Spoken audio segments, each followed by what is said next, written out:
Now joining us on the show, friend of the show, friend of the program, my guy Matt Geist, aka Six Rings of Steel. A lot of y'all have might seen us do mock drafts or draft related stuff in the past, but this is the first time we're actually doing this on Tee It Up, if I'm not mistaken. Matt, how you feeling? Thank you for taking time to join the show. We know, Combine week, real busy and hectic, but you made some time for us. What's going on with you, bro? I'm good, man. Thank you for having me on the pod. Excited to be your first time guest. Yeah, it's an exciting week in the NBA. I feel like over the years, the combine has grown so much and there's so much more just attention on it, eyes on it. And I think it helps a little bit more this year that it's a loaded top of the draft. So it was great to be there yesterday. Excited to be back there today and just learn more about these prospects. No, I agree. The crazy thing is, obviously with the YouTube and social media, we've been able to connect. But I think the first time we formally met was a few years ago at the Mhm. combine, ironically enough. What are some things? Well, first, before we even get to the combine, what were your reactions to the draft lottery and seeing how everything went down there? Because that was something that sent shockwaves to the NBA. And yeah, what was your initial take to everything? Yeah, I think like as it was going on, I mean, we were put in such a weird position last year where Dallas ends up getting the number one overall pick, San Antonio too, and now we're just thinking like anything's on the table. Could OKC get number one? Could Golden State get number one? Where you feel like any possibility is realistic. I think once I saw like OKC stay where they are, I'm like, okay, there's going to be some more parity in the league. They're not going to have this insane dynasty getting a top four pick. I was really happy to see. I think Chicago fans have been through a lot over the years. I was happy for Yes. their fan base. Obviously, Memphis is going through kind of like a reshuffle with their identity. Happy for them. And then honestly, like how bad Utah and Washington have been and how much they've tried their luck in the lottery. I was happy for all fan bases involved. I think it's cool when you see a competitive team get the luck of the lottery in the top four, but it felt like a tame lottery for once or for the first time in a few years. So I was happy with how it ended up at the end of the day.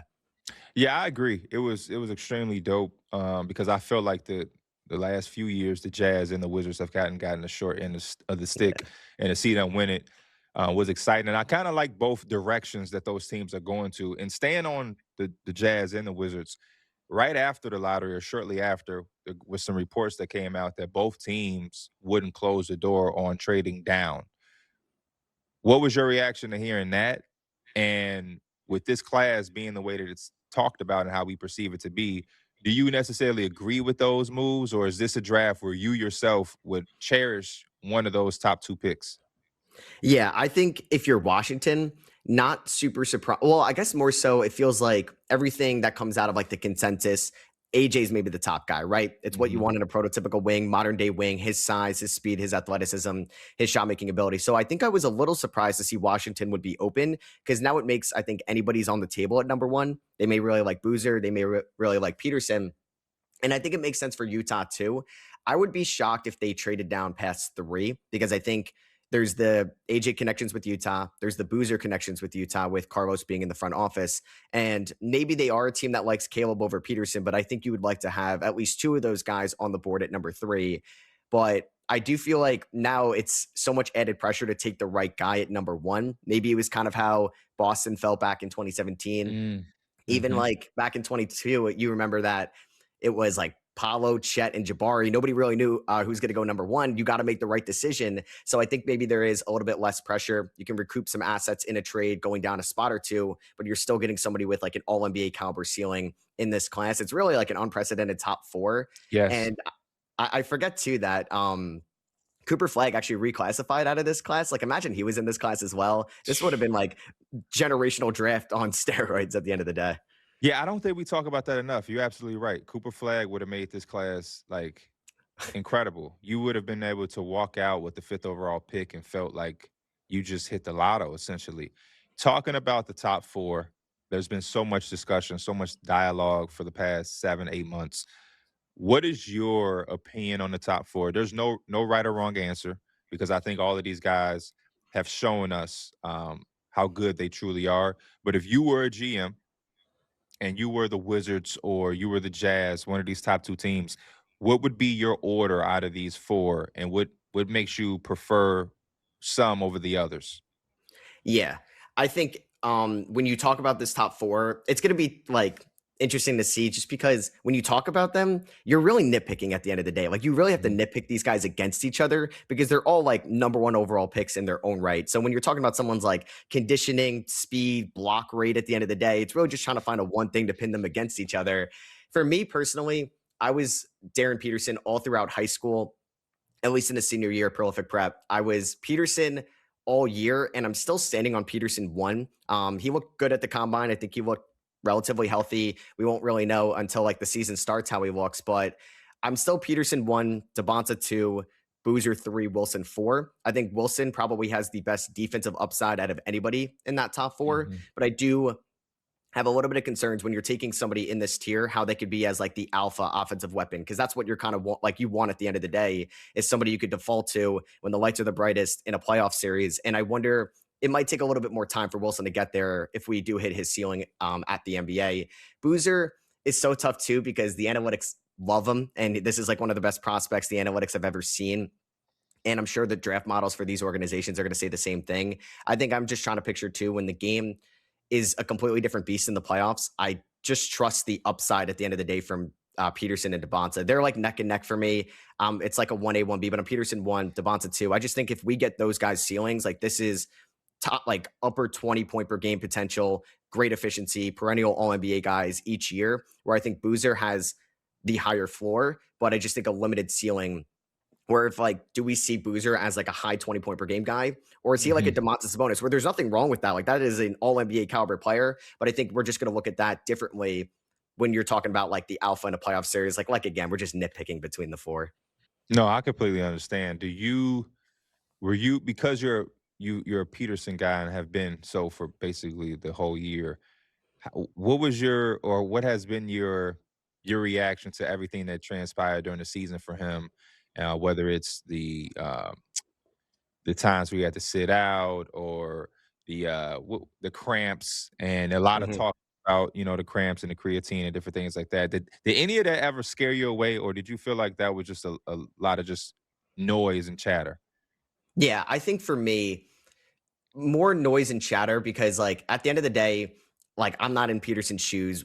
Everybody knows he's going to the next level. Everybody knows he's going to be a top five pick. Like you kind of don't want to risk re-aggravating anything, affecting anything long term because this is going to be a 15 plus year NBA career where it's like I'm sure Kansas fans were upset about it, college fans were upset about it, Mhm, just him not playing as much. But I get why they were going to be patient with himself. I never really loved Kansas's dynamic, like offensively with him even out there. I thought it was a lot of not like hero ball at times, but it was just like trying to make something out of nothing, not a lot of cutting. Teammates weren't finishing. And hey, Peterson could have been better in some aspects for sure. I actually do want to get your opinion on this as well. I think when you're watching Peterson, the one thing I would like to see that I think Caleb Wilson shows, and maybe the other two in Boozer and Devonta more than Peterson, is just a little bit more like I don't know if competitiveness would be the right word, but just a little bit more enthusiasm. Like I wouldn't mind you arguing at the refs a little bit more. I wouldn't mind you like firing up the crowd a little bit more. So I would actually love to know your take on like I think he's like he's said himself as like a loner, the Michael yeah. Myers of like college basketball. Like that's his mantra and his MO. And there's nothing wrong with that. But do you think like when at the end of the day we got a nitpick and these teams are about to make like $1 billion decision at the top of the draft? Does that affect anything for how we could be as a leader at the NBA level? Because it's a completely different beast. That's actually an interesting point because there has been like a conversation with like not just him, but there's in this new era of players, there is a certain nonchalantness that is kind of seen. And I think it only gets talked about when there's some down moments. And I think it's a Mhm. conversation me and my dad have a lot, like in private. There are some players that, he knows that I like or we might have had high hopes for. And certain things happen in a series or so, and we reference the nonchalantness of like, you know, do they have that extra fire? Do they care at a certain, to a certain degree? Certain guys maybe shrink in certain moments, and sometimes that nonchalantness is something that is referred back to. Like, I think one of the guys that I've seen people talk about this a lot with is like Tracy McGrady. It's a guy that I grew up with. That was something that has always circled around T Mac's game, is nobody's ever doubted his talent. But did T Mac care enough? And I've heard T Mac talk about it himself. I think another guy that I love, Paul George, is a guy that Yeah. certain people feel like the game just comes so easy and they're so laid back that, I've seen them get criticized for that. Even a guy to a lesser degree, there was a big talking point about Cam Reddish. A lot of people was like, he doesn't look like he's going 100 miles per hour, that he's too locked in or care. So it's an interesting conversation. I think it's person by person, organization by organization. He's just a unique guy because, to your point, the skill set and the production that we've seen from high school, even in the times where he didn't play a full game at Kansas, he still gave us some crazy performances. And I could see some teams kind of saying, yeah, there is some nonchalantness, but the talent overlaps that. And we've seen so many different instances in the NBA now where your leader doesn't have to be your best player. Where Draymond kind of leads the Warriors. We've seen Dylan Brooks kind of be the heart and soul and leader for a couple of teams as he's been on. And so I can see teams jotting it down and making notes of it, but I don't see them being too scared of it. Yeah. But that is an interesting point.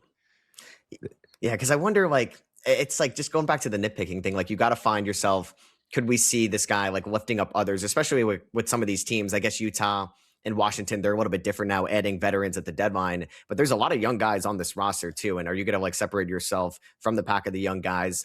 Is that something that you want to step in when you're probably the most highly touted prospect on this team right now? He will be more than what the Jazz and Wizards have taken over the last few years. So it's going to be an interesting dynamic to see how that unfolds.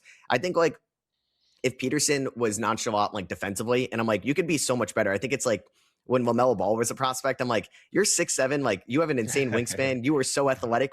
If you were just a little bit more engaged defensively, you could be an all defensive caliber guy because of your talent and your athleticism. And we've gotten bits and pieces of that from LaMelo. But I think this year at Kansas, Peterson was engaged. His athleticism was clearly on display as a point of attack defender on the ball, where I think if it was the opposite, then I'd be a little bit more concerned. Hit subscribe for more news, highlights, and analysis from the NBA on NBC.